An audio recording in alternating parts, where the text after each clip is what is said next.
Yan yung video. Sa mismong spot na yan, na kinunan ko kung saan nakaupo si KZ, yan, sa mismong area na yan.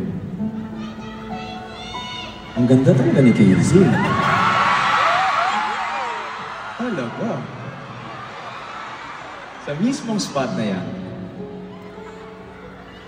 dyan niya ako sinagot. 10 years ago. Yan yung picture namin. 10 years ago, dyan niya ako sinagot. Binalikan namin yon noong December for the very first time after 10 years.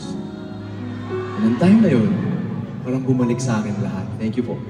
Parang bumalik sa akin lahat ng mga alaala, mga pinagdaanan namin, lahat ng mga una pa kaming, yung mga bata pa kami, yung unang feelings, yung mga unang kilig, gano'n. So dahil doon, nasulat ko tong song na to. And exclusively, day one lang makakarinig nito. This song is called Unang